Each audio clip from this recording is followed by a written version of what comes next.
The history of Great Zimbabwe, the largest and most sophisticated ancient city in southern Africa, is a profound narrative of indigenous power, extraordinary engineering, and complex trade that dominated the region between the 12th and 15th centuries.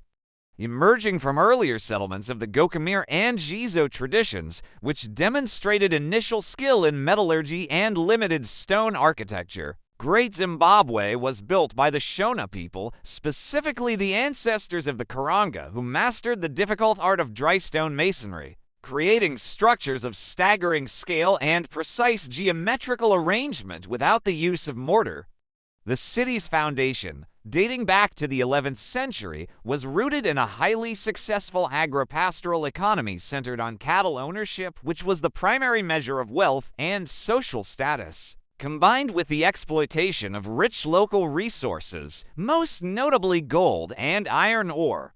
The wealth generated by successful animal husbandry and farming provided the stability necessary for centralized authority to emerge. As the city grew in size and wealth in the 12th and 13th centuries, it transitioned from a significant local center to the seat of a powerful kingdom representing a major cultural and political achievement on the continent completely independent of external influence, a powerful testimony to the advanced nature of pre-colonial African statecraft.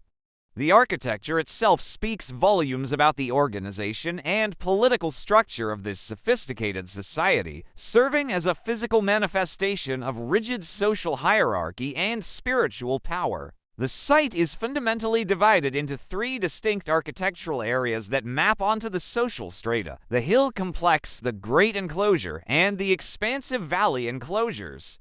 The hill complex, perched atop a massive granite outcrop, served as the spiritual and political epicenter, featuring intricate passages, massive walls, and deep ceremonial areas. This elevated position and the sheer physical separation reinforced the authority and divine status of the ruling elite, establishing a clear distinction between the Mambo king and the common populace. Within this complex, several carved soapstone birds, known as the Zimbabwe birds, were found. These sculptures, unique to the site, are believed to represent the ancestral spirits, or the dynasty's founding figures, linking the ruler directly to the spiritual realm and thus legitimizing his earthly power, a concept central to Shona political theology. The most iconic structure, the Great Enclosure, located conspicuously in the valley below, is a massive circular wall over 800 feet in circumference and up to 36 feet high, built with millions of hand-cut granite blocks laid in perfectly curved courses. This remarkable wall, featuring a distinct checkerboard pattern in certain sections, was not primarily for military defense, but was a highly visible and enduring symbol of political and social control, demonstrating the immense resources and centralized authority the ruling class commanded, acting as a royal audience chamber or initiation site. Within the Great Enclosure stands the mysterious conical tower, a solid stone structure nearly 30 feet tall whose precise function remains debated. Its construction demanded extraordinary coordination and labor signifying royal might. It was almost certainly ceremonial, perhaps representing a giant grain silo, a powerful symbol of the ruler's generosity, control over sustenance, and the economic prosperity of the kingdom, or possibly a ritualistic phallic symbol linked to fertility and dynastic continuation. The vast network of valley enclosures, extending between the hill complex and the Great Enclosure, housed the general populace, including specialized artisans, smiths, and craftsmen, highlighting a clear and functional social stratification in the city's layout, organized into specialized quarters for various crafts and activities.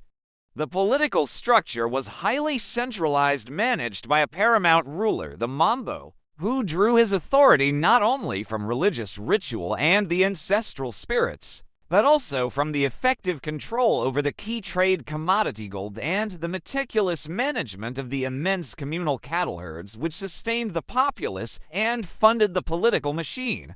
This ruler commanded the necessary tribute and manpower for the continuous construction of the massive stone walls, which were constantly being refined and expanded in a show of permanent political will and engineering skill. The true engine of Great Zimbabwe's wealth and power was its integration into the vast, sophisticated Indian Ocean trade network. The city did not sit directly on the coast, but it controlled the inland routes and the complex production chain of the region's most coveted commodity, gold. Gold was not acquired solely through passive collection. It was mined extensively in the surrounding highlands, where small shafts and alluvial workings extracted the raw metal, which was then purified through meticulous smelting and refining processes. This refined gold was then transported north and east through established routes, often traversing hundreds of miles, to the trading ports of the Swahili coast, particularly Kilwa, Sofala, and Mogadishu, where the gold was exchanged for high-value foreign goods. In return for gold, ivory, and cattle hides, the elite of Great Zimbabwe imported luxury goods that solidified their status and reinforced their control over lesser chiefs and the populace. Persian ceramic fragments, Near Eastern glass beads, and highly prized Chinese porcelain, all found in abundance within the royal and elite enclosures. The presence of artifacts like these alongside locally produced iron tools, bronze objects, and distinctive pottery illustrates the city's pivotal role as the nexus of a sophisticated continental and intercontinental economy, acting as a crucial intermediary between the gold fields of the interior and the global maritime trade. The city's peak between the mid-13th and mid-15th centuries saw it function as the capital of a powerful empire whose authority extended across much of the modern-day countries of Zimbabwe and Mozambique. This was a state that managed complex internal vassal relationships, extracting regular tribute in cattle, grain, and labor from subordinate chiefs, thereby maintaining stability across a vast territory. All predicated on the ruler's ability to guarantee the smooth flow and control of the gold trade to the coast. As the 15th century advanced, however, the very factors that contributed to Great Zimbabwe's rise began to contribute to its inevitable decline. The continuous growth of the city, which at its zenith housed perhaps 18,000 people, inevitably led to environmental and resource exhaustion across the immediate hinterland. The area was systematically depleted of the wood necessary for firing pottery, processing iron, and, crucially, for the extensive gold smelting operations and even basic domestic use, requiring the collection of fuel from increasingly distant, less accessible locations, driving up the labor costs of the state. More critically, the intensive grazing required by the massive, socially essential cattle herds whose presence was integral to the ruler's authority led to severe overgrazing and subsequent soil erosion, making the immediate environment incapable of sustaining the dense population and large animal population without significant strain. Simultaneously, political dynamics began to shift. The control of the crucial gold trade routes, which had underpinned the central authority for centuries, was challenged by new, emerging centers of power further north, where fresh, rich gold seams had been discovered. The gradual shift of the gold trade towards alternative routes along the Zambezi River, possibly due to the exhaustion of nearby gold seams or the emergence of more accessible inland trading centers, fatally reduced the central authority's ability to finance its vast court, maintain its tributary structure, and continue its massive stone construction projects. Around 1450, the capital was systematically abandoned. This was not a violent collapse or conquest by external forces, but rather a gradual, deliberate migration of the ruling elite and much of the populace to new, more fertile areas with untapped resources and better access to the new trade routes. This move was strategic, reflecting a preference for sustainability over maintaining a politically prestigious but environmentally strained capital.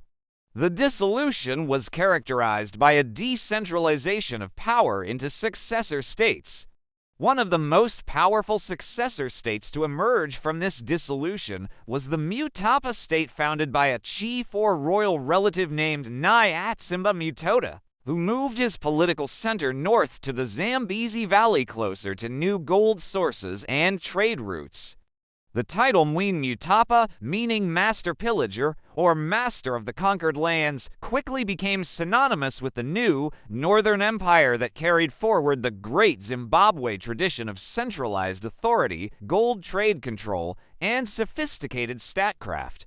Another significant successor state was the Torwa state, which established its capital at Kami to the southwest, continuing the Zimbabwe architectural style, but with regional variations, maintaining a degree of wealth and power until the 17th century. Though the Mutapa state would eventually encounter and be undermined by the Portuguese, Great Zimbabwe itself was left a monumental ruin, its massive stone walls enduring as a silent testament to a powerful, complex, indigenous kingdom that flourished for centuries. The decline was a complex process of environmental mismanagement, resource depletion, and strategic decentralization, demonstrating that even the most formidable political structures are ultimately vulnerable to ecological pressures and the shifting dynamics of global commerce.